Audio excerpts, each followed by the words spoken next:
Hello, everyone, and welcome to Unit 4, Lesson 3. So on this lesson, there are no example slides. This was completely practice, but we did do some work together in class. If you are confused after that point, please reach out to me for support for other examples to help along the way. I'm going to look through each of the 5 slides and give you some feedback in terms of some of the setup, as well as some of the answers that you should have gotten to. This is now our third tryout with this type of video.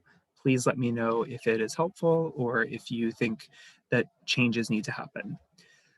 So in the first problem, we are given 4 sparrows for every 5 mice. And so tape diagrams are always based upon the ratio that we are given. So that means that the first label should be sparrows. And I know that because it's highlighted yellow and the end box is yellow. The colors are always important in how we highlight things and connect them.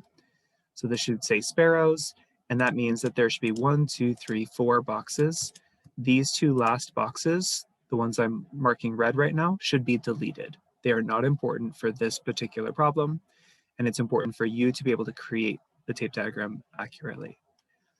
The bottom would be mice, and so you could put mice or 5 mice, and there are 5 boxes that are important there. So these first 5 boxes are important. The last box is not important and should be deleted. So anything I've marked red, those should be deleted.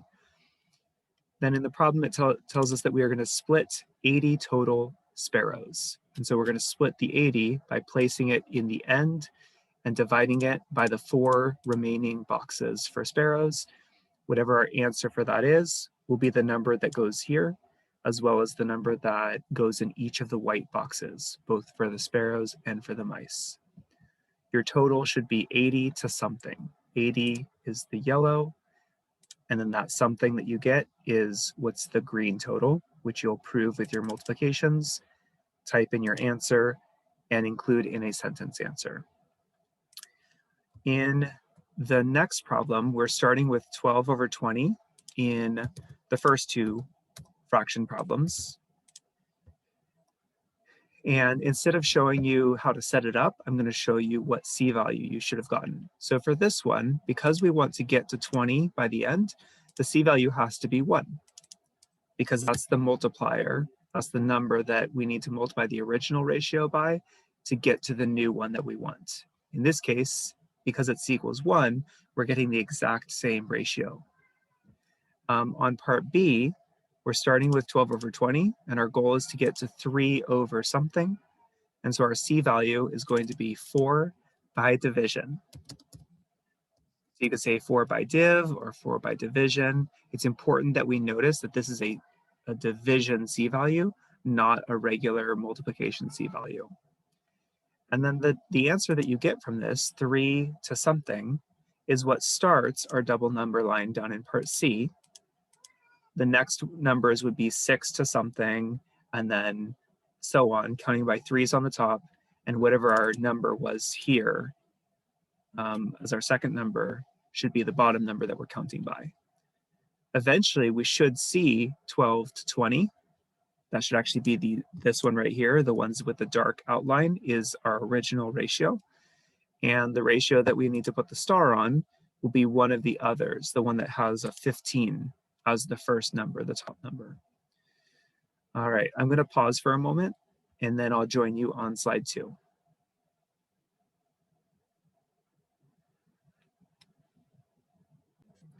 All right, in slide 2, we are writing down fractions for each of the pictures that we see, and I'm just going to point out a couple of them, things that I think might be a little bit tricky based upon previous work. But for the most part, this is practice that we've been doing since the beginning of the year. Green fractions, remember, are for the diagrams themselves, and blue fractions are the C value, the one that helps us to get from one picture to the other. So I'm going to do A and B just to get things started. In A, I see that there's only 1 shaded out of 4 in the original. So this is 1 over 4. And in the new one, I notice that there are 3 shaded. And so that means that my 1 has become 3 by multiplication. So the C value has to be a 3. That means the C value down here is also a 3. And if I multiply, that's 12. And if I count 1, 2, 3, 4, 5, 6, 7, 8, 9, 10, 11, 12. So 3 over 12 is the fraction for the second picture. And we've shown that these fractions are equivalent by using a whole fraction. Blue fractions are always whole if you're trying to show that they are equivalent. And before I go too much further, I'm just going to show it up here. It says use fraction scaling up or down. So up means multiplying, down means dividing. All of these are keywords, so they should be underlined. Just a reminder that annotations are important. I will do some of them for you, like the word show and equivalent, and I'll leave some of them for you to do to identify that those are important. In part B, I've noticed that this one is really tricky for some students because it's just not what they expect. But it's actually not that hard. We just need to go with what we see. I noticed that there are 4 shadings, so 4, and there are 4 pieces in the total, 4 over 4. That's a whole. The whole thing is shaded. Then when it goes down to the next image, it's less pieces, so it's division, and there's 2 out of 2 shaded. And you need to figure out what C value you can divide by to go from 4 over 4 to 2 over 2. Some of these are division, like D and F, meaning that there are less lines going on, so the image and the fraction at the end are simpler. And some of them are more complicated, less simple, and those are the ones with multiplication, C and E. And so you can follow the pattern, shading out of total, and then multiplying or dividing to get to the second picture. In slide 3, it's very similar, except that we are given the original, in this case, 2 over 4, or 4 over 6. And our goal is to prove that that one is equivalent to all the other ones. And there are 2 ways that you can do this. 2 ways that I've noticed students who just jump right in and try it out. There's 2 ways to do this right. One way is that you write 2 over 4 in all of the places that I'm going to show are orange at this moment.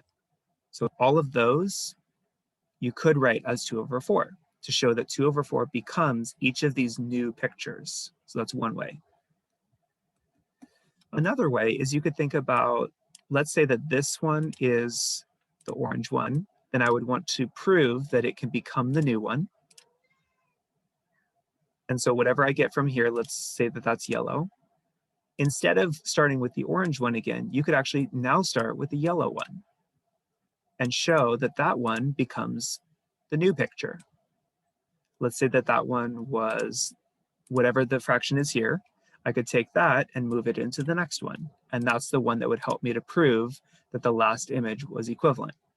So there's 2 ways. You can either start with 2 over 4 at the beginning of every equation, or you can use your previous answer to help start the new equation, like what you see with the color coding here. So whatever I got from the second image is what I start at the beginning of the simplifying one. It's up to you. So by the ends, though, you should have shown that each of the pictures is somehow equivalent to the original, either because it's directly equivalent through multiplication and division, or because it's equivalent to the last one. Hopefully that made sense. If it didn't, please reach out to me if you're still confused about this particular slide. I'm going to pause the recording and then talk about slide 4 and 5. All right, so one quick note about slide 3, please remember to annotate. All right, on to slide 4. This one is the extra credit slide, half of it, and the other half is practice. So it's up to you which problems you want to do. If you want to do all of them, you'll earn the full points plus the extra credit. If you choose to only do 2, then you can still earn full credit for this assignment. And basically, this is the same as the work that we've been doing for this week, where we are changing from fractions to mixed numbers and back again.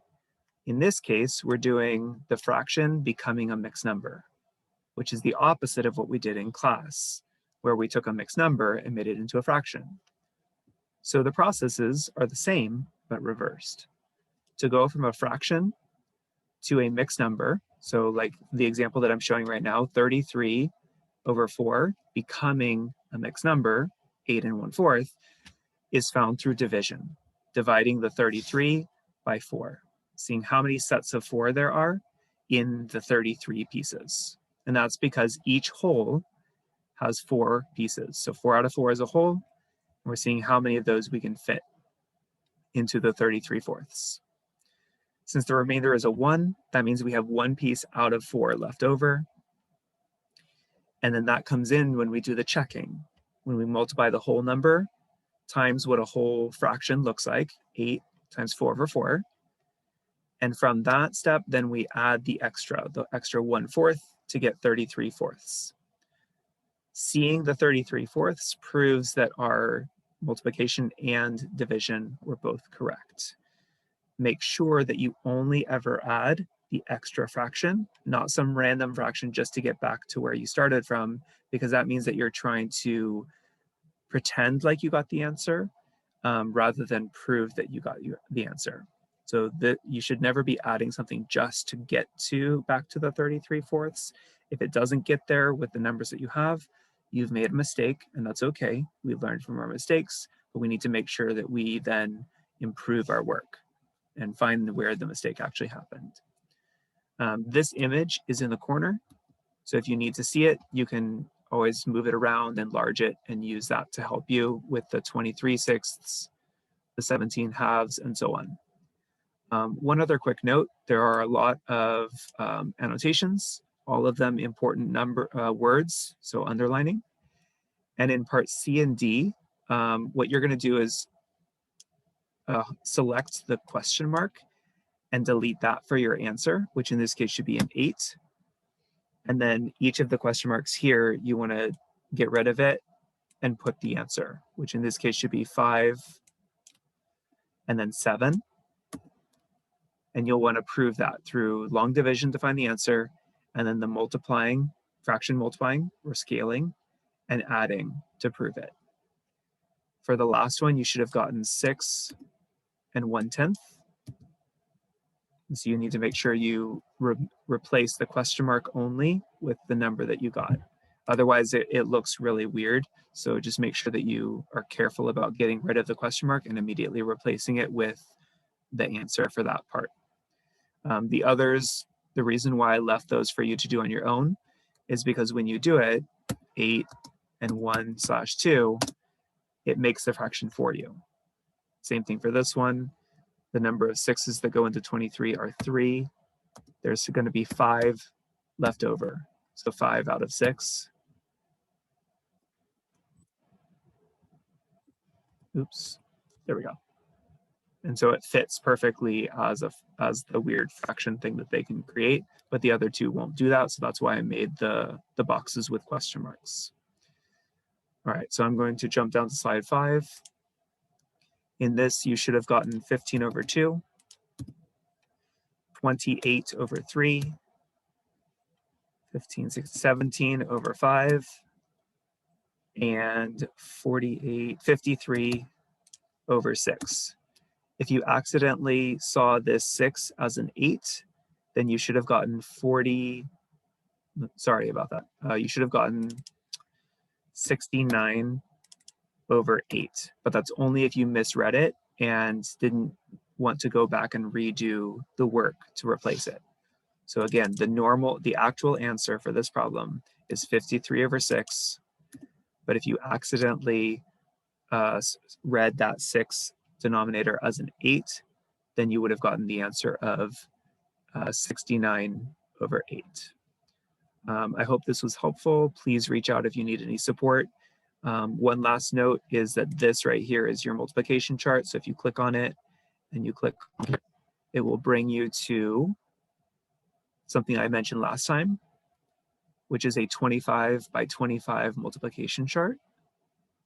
There's also a 12 by 14. So if it's just too overwhelming to look at the 25 by 25, this can deal with most of the numbers that you would be multiplying on a regular basis.